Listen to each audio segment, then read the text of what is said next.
Okay, my dear beautiful peoples in the world, good morning. அன்பானவர்களே, பிரியமானவர்களே, உலக மக்களே வணக்கம். லாஸ்ட்டாக ஒரு சின்ன வீடியோ என் கதை தான். டைட்டில் பார்த்தீங்கன்னாக்கா, புத்தருக்கும் இடம் உண்டு. புத்தர் இருக்காங்களே, நம்ம புத்தர் தான், அவருக்கும் ஒரு இடம் உண்டு. சரி, இப்போ நம்ம போகலாம். டொசி அப்படி சொல்லிட்டு ஒரு புத்த துறவி, ஜென் துறவி. பொதுவாக அந்த ஜென் துறவிகள் எல்லாருமே பார்த்தீங்கன்னா, மடாலயங்களில் தான் மடாலயம் மீன்ஸ் வாட தாங்க நம்ம சொல்லுவோம். ட்ரஸ்ட்டு கிரஸ்ட்டு அது இல்லை டூலர்ஸுங்க ஆசிரமம் கிசிரமம். பிச்சை எடுக்கிறதுக்கு ஒரு வீடுன்னு வச்சுக்கிங்களாங்க. அப்படிதான் அது ஜென் துறவிகளை. ஓகே, ஜான் பாஸ்கோ அப்படி சொல்கிறதுனால வச்சுக்க வேண்டாம். ஓகே, வாங்க அப்படி வீடியோவில் போகலாம். ஓகே, அப்போ கொஞ்சம் வித்தியாசமான ஆள். ஏன்னா எப்போ பார்த்தாலும் ஒரு ஜென் துறவினா மடாலயத்திலேயே தான் வாழணுமா? ஏன் பிரிட்ஜ் அடியில் படுக்கக்கூடாது, பஸ் ஸ்டாண்டில் படுக்கக்கூடாது, ரயில்வே ஸ்டேஷனில் கையில் கட்டை போட்டுக்கின்னு பிச்சை எடுக்கக்கூடாதா என்ன? What man? நான் லாடா அது? நான் law what kind of law man? என்ன அமெரிக்காவோட போய் அங்கே போய் படிக்கணுமா என்ன? இன்னும் அப்படி இல்லை.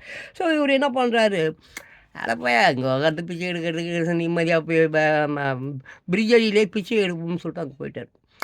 ஆனால் அந்த பிச்சைக்காரனை ரொம்ப பிடிச்சி போனான். ஃப்ரெண்டு என்ன பண்ணிட்டான், சி இவன் நல்லா ஆள், இவன் போய் பிச்சை எடுத்துக்கிட்டு நல்லாவா இருக்குன்னு சொல்லிட்டு இந்த புளிப்புல புளிப்பு காடி அதை எப்படி புளிப்பு அதான் இப்போ அதை ஒரு இதெல்லாம் புளி இட்லிலாம் புளிக்கும்ல, அது மாதிரி ஒரு புளிப்பு காடியை செய்கிற ஒரு வித்தையை கற்றுக் கொடுத்துட்டான்.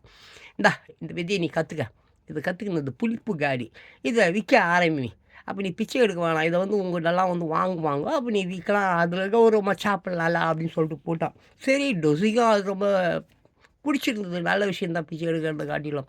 மடாலயம் வானாம்ட்டோம், பிரிட்ஜு அடிக்க மாட்டோம். சரி, எதையாவது செய்வோமே அப்படின்னு சொல்லி செஞ்சுட்டு இருக்கும்போது ஒரு புத்தர் ஃபோட்டோ கொடுக்கலாம். அப்போ அந்த புத்தர் ஃபோட்டோவை என்ன பண்ணுறாரு, அவர் வீட்டு வாசலில் தொங்க விட்டுட்டு, ஆமாம், திரு அமர்தா புத்தர், இந்த அறை மிகவும் குறுகலாக உள்ளது. நீ இருக்கும் காலம் வரை நீ இங்கு இருந்து கொள்ளலாம். ஆனால் இதற்கு பிரதி உபகாரமாக சொர்க்கத்தில் நான் வந்து வாழ உதவும்படி கேட்டுக்கொள்வேன் என்று மட்டும் நினைத்து விடாதுன்னு எழுதி வச்சிட்டார். எப்படி இருக்கு, நல்லா இதா?